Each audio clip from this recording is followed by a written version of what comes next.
Hi everyone, I'm Chris Hernandez and this is the Weekly Report, your look at news from the city of Kansas City, Missouri. We are at KCI at Terminal A.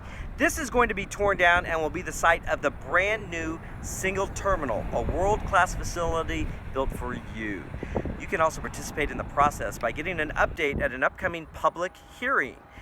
Join us at one of these meetings. Tuesday, September 25th at the Kansas City North Community Center, 3990 Northeast Antioch Road. Wednesday, September 26th at Greg Kleiss Community Center, 1600 Buck O'Neill Way, which is in the 18th and Vine District. Or Thursday, September 27th at Evangel Church, 1414 East 103rd Street in South Kansas City. Each of these meetings will take place from 4:30 to 6 p.m. and there will also be an additional meeting from 10 a.m. to noon at Union Station on that same Thursday, September 27th. Additional information is on our website at kcmo.gov/newkci. Well, Kansas City's municipal court has a specialty court called Domestic Violence Court, and it has just received a national honor being named a mentor court. That's a pretty important distinction, and watch this to hear more about that. All rise. Division 203 is now in session.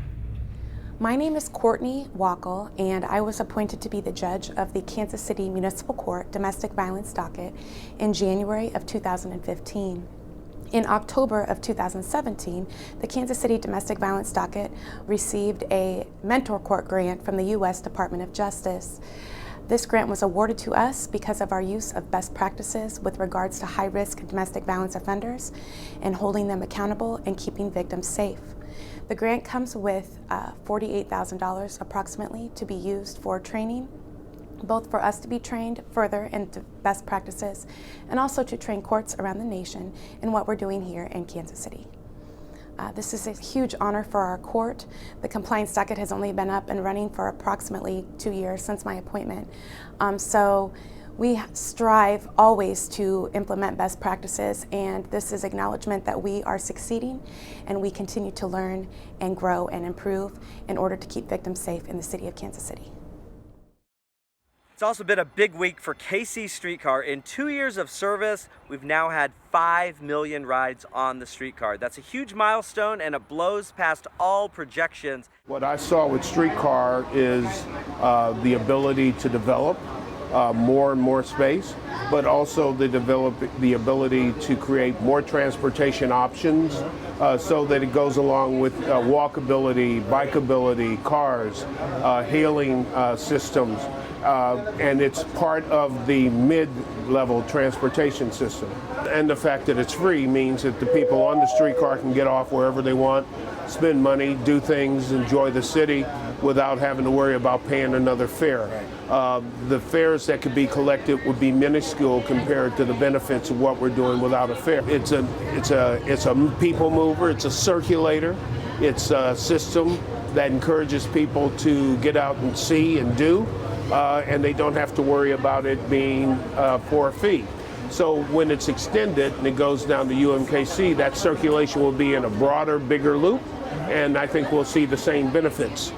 We have set the bar fairly high. This is the most successful streetcar system in the country right now. We've also set the bar high in terms of the development that's going on downtown as a result of streetcar and other issues. So people very much know about Kansas City, particularly the smart and connected aspects of Kansas City. Well, I think anybody who's spending time in Kansas City right now knows how the city feels about what's going on, and streetcar is a huge part of it. Hi, I'm Donna Mandelbaum with the Kansas City Streetcar Authority. This week we celebrated a major milestone for the streetcar, 5 million rides in less than 2.5 years of service. Since May 2016, we've seen ridership increase, and it keeps on going. So if you haven't been downtown lately and you haven't ridden the streetcar, we invite you to come along and see what it's all about. The streetcar is free to ride, and we operate every single day. In addition, we are expanding our streetcar south to 51st and Main, as well as north to Berkeley Riverfront Park.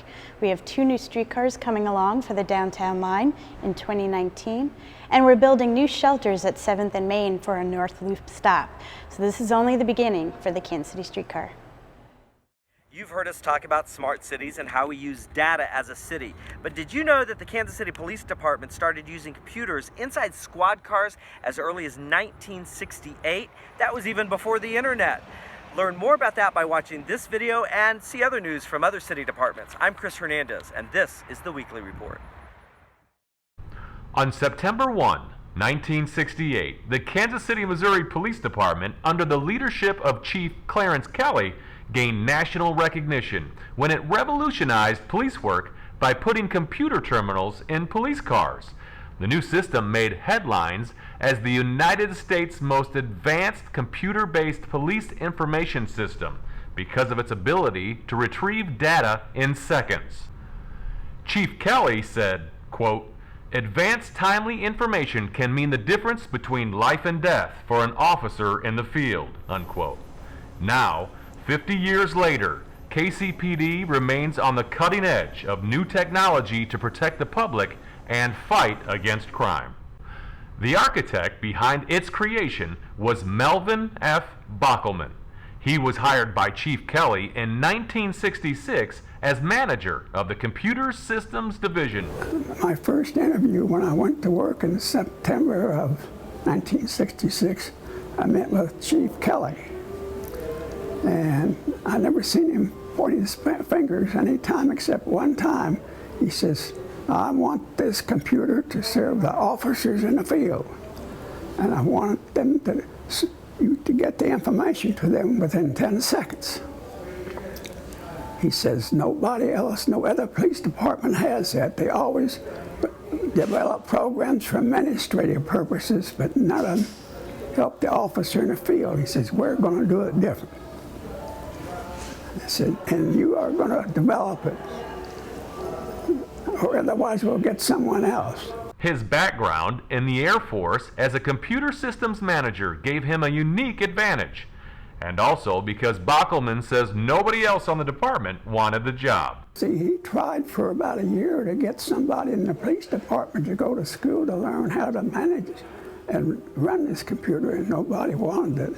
They thought that was, really high up stuff, and afraid for their careers that if they failed, that would be the end of their job. Newspapers called the computer a thinking machine, or brain, for its ability to perform crime rate analysis and crime record searching at the same time. The computerized network system was called Alert 1, or Automated Law Enforcement Response Team. The Alert 1 network centered on a powerful IBM System 360 Model 40, located in police headquarters. David Mann, a 39-year KCPD employee, is manager of computer services. I think our job in IT continues to be to deliver criminal justice information in a way that is accessible and impactful to the members of the KCPD doing their jobs. Information that keeps the officer safe, information that keeps the citizens of Kansas City safe. The ways and methods of doing that, the computers, the software that have been used over the last 50 years has changed drastically. Changes in IT are constant.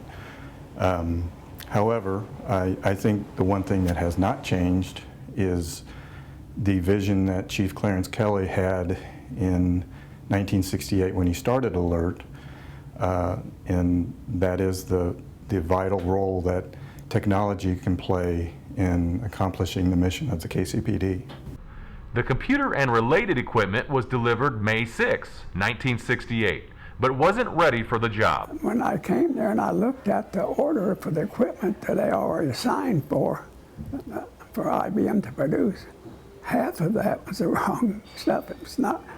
We weren't going to be able to produce an answer in 10 seconds with the equipment that was on order. And I told the chief, I said, we got to change this. He says, change what it is, but 10 seconds has got to work. He never backed down on that. Once it was in operation, the Alert 1 computer system received attention from all over the world. Stories appeared in national magazines and newspapers from Belgium to New Zealand. Bockelman's efforts were rewarded with numerous awards for innovation. Visitors came from near and far to see the new equipment. Computer Services Supervisor Mike Russell has been with KCPD for 42 years.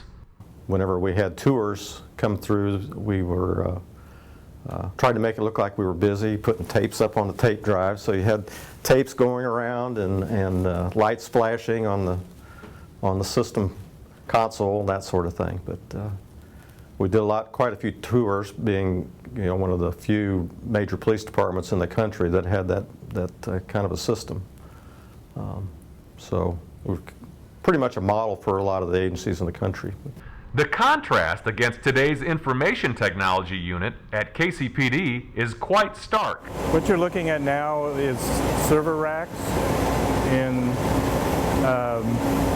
for the various systems that we have throughout the department. We went from mainframe to server storage. A lot of these are virtual servers. The original system served an area of 10,000 square miles in western Missouri and eastern Kansas.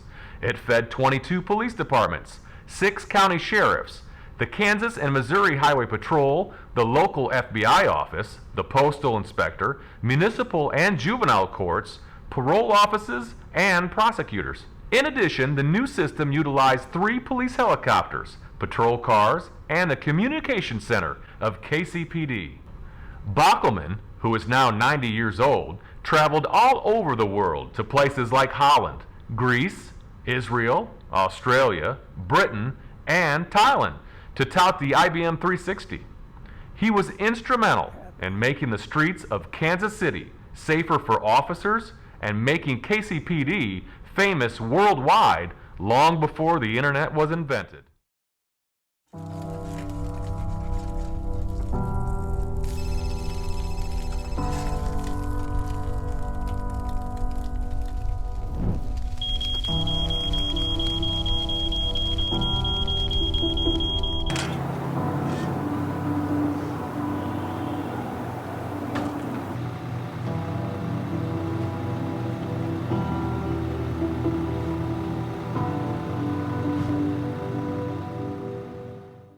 For more information on smoke detectors, home safety inspections, exit drills, and other fire safety topics, please visit the KCFD Fire Prevention webpage at kcmo.gov/fire.